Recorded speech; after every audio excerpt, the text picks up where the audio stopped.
میرے دوستو آؤ بتلاؤ، آج امت کی ماں اور بہنیں جا کر دیکھیے، آج مسجدیں خالی ہو چکی ہے لیکن بابے کے دربار پورے بھرے پڑے ہیں۔ چلے جائیے نام پلی پر، عورتوں سے مجموعہ بھرا پڑا ملے گا آپ کو۔ تو میں نے بتلائی پہلی بات کہ اونچے قبریں بنانے کی دلیل چاہیے، جبکہ اللہ کے نبی صلی اللہ علیہ وسلم نے اس کو مٹانے کا حکم دیا، اور خود حضرت علی نے اپنے دونوں شہزادوں کو وصیت کی تھی۔ حسنین کو بلایا، حضرت حسن کو بلایا، حضرت حسین کو بلایا اور کہا کہ جب میری وفات ہو جائے تو مجھے ایسی جگہ پر دفنانا اور وہاں لوگوں سے بہت دور دفنانا اور میری قبر کا نام و نشان مٹا دینا، تاکہ لوگوں کو پتہ نہ چلے کہ امام کائنات کا آخری داماد کہاں مدفون ہے۔ آج لوگ خبروں کو شرک کے اڈے بنائے ہوئے ہیں، تو اسی لیے میرا دوسرا سوال، اور اس کا جواب بھی میں دوں گا انشاءاللہ صحیح قرآن و حدیث کی روشنی میں، کہ آج لوگوں نے قبروں کو سجدگاہ بنایا ہوا ہے۔ لوگ قبروں پر جاتے ہیں اور اپنے ماتھوں کو ٹیکتے ہیں۔ لوگ کہتے ہیں کہ کون ہے جو قبروں پر ٹیکتے ہیں؟ میں آپ کے سامنے کہتا ہوں، آج سے 5 سال پہلے میں خود اپنے ماتھے کو ٹیکا کرتا تھا۔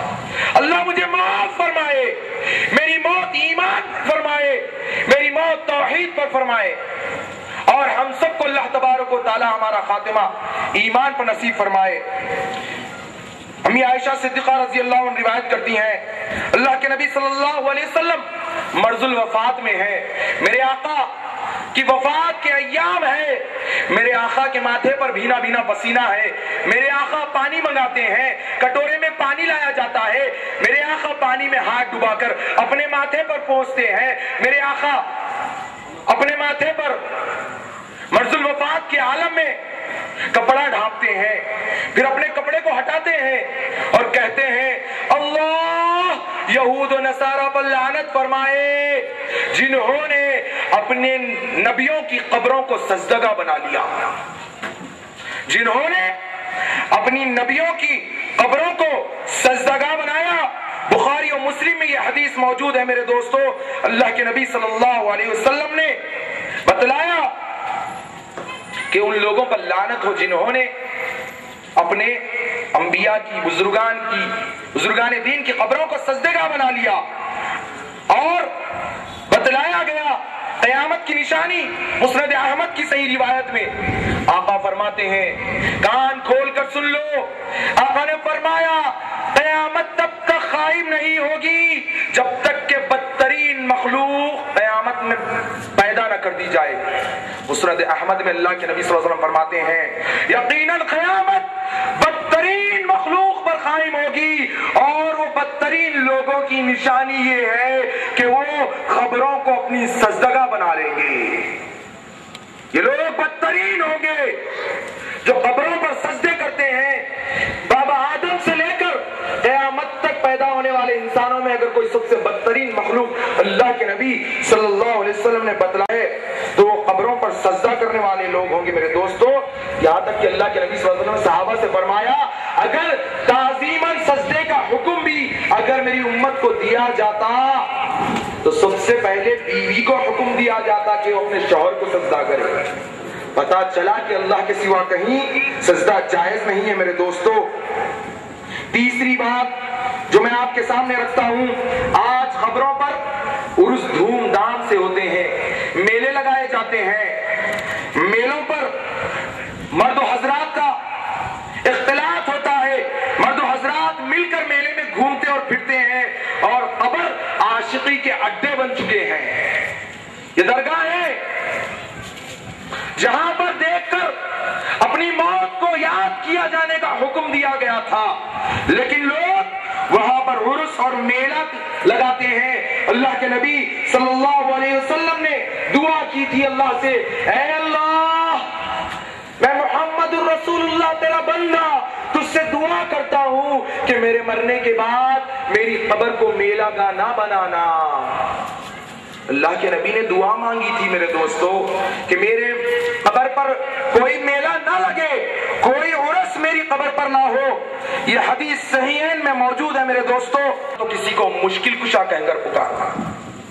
پوچھئے ان لوگوں سے کہ انہوں نے مشکل کشا نام کسی کے لیے خاص کر کے رکھا ہے کہ نہیں ہے؟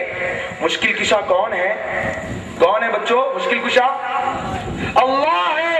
اللہ کے سوا کائنات میں کوئی مشکلوں کو حل کرنے والا نہیں ہے. اللہ تبارک و تعالی سورہ فاطر میں ارشاد فرماتے ہیں والذین تدعون من دونہ ما یملکون من قطمیر. اللہ اکبر. کس چیز کی مثال عرش والا رب دے رہا ہے دوستو. رمضان آ رہا ہے نا, دیکھنا کھجور کو پھاڑ کر کھجور کی گٹلی پر ایک چھلکا ہوتا ہے. سورہ فاطر میں اللہ تبارک و تعالی آیت نمبر 13 میں ارشاد فرماتے ہیں کہ لوگ جن کو اللہ کو چھوڑ کر جن کو لوگ پکارتے ہیں وہ لوگ کھجور کی گٹلی کے اوپر جو چھلکا ہوتا ہے اس چھلکے کے بھی مالک نہیں ہے. تمہاری کیا مدد کریں گے دوستو؟ اگر ہے اپنے قول میں سچے تو پھر دلیل پیش کرو میرے دوستو کہ تمہارا مشکل کشا کہنا, تمہارا بندہ نواز کہنا قرآن و حدیث سے ثابت ہے تو پھر بتلاؤ.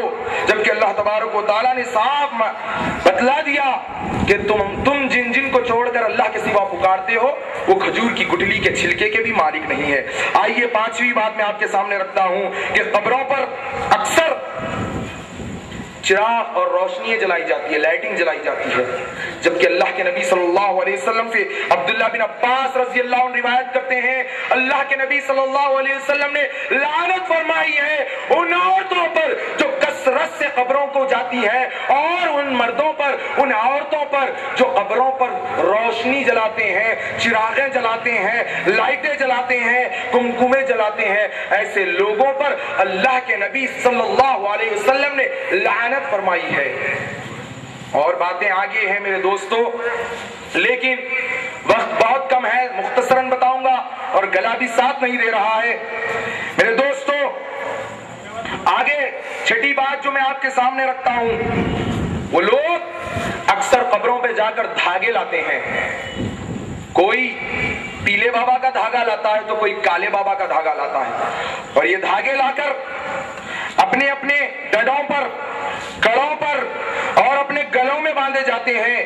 جبکہ صحیح حدیث میں مسند احمد کی عقبہ بن عامر رضی اللہ عنہ سے روایت ہے کہ اللہ کے نبی صلی اللہ علیہ وسلم نے بد دعا دی ہے, کہا جس نے اپنے گلے میں یا اپنے ڈن میں کوئی تمیمہ لٹکایا اللہ تو اس کی مرادوں کو کبھی پورا نہ کرنا. اللہ اکبر.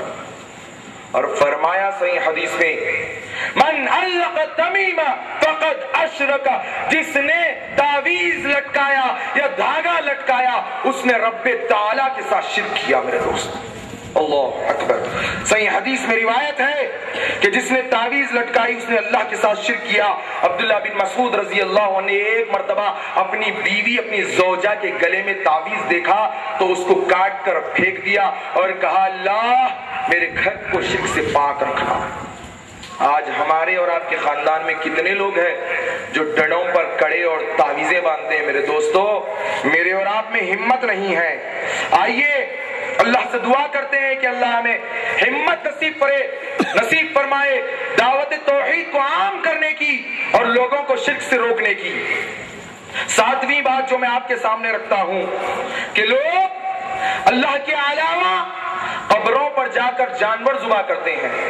اور اگر یہ جو باتیں میں آپ کے سامنے رکھ رہا ہوں اگر میں غلط ہوں تو مجھے بتلاؤ کہ تم نے غلط کہا ہے. قبروں پر یہ کام نہیں ہوتے. لوگ ذبح کرتے ہیں یا نہیں کرتے ہیں جانور؟ جہانگیر پیرا کے پاس تو ہمیشہ ہی پیرا چاندی رہتی ان کے پاس. لوگ تو پرسوں اخبار میں آیا تھا وہاں کے انتظامیہ کمیٹی آپس میں مار لے کے مر گئے, اپنے آپ کو زخمی کر لے رہے. یا وہ مماتی للہ رب العالمین, بے شک میری نماز, میری قربانی, میرا جینا, میرا مرنا اللہ رب العالمین کے لیے ہے. اور مسلم شریف کی صحیح حدیث میں اللہ کے نبی صلی اللہ علیہ وسلم نے فرمایا لعن اللہ من ذبح لغیر اللہ, جس نے اللہ کے علاوہ کسی اور کے نام پر جانور ذبح کیا اس پر اللہ کی لعنت اللہ کے نبی صلی اللہ علیہ وسلم نے بتلائی۔ میرے دوستو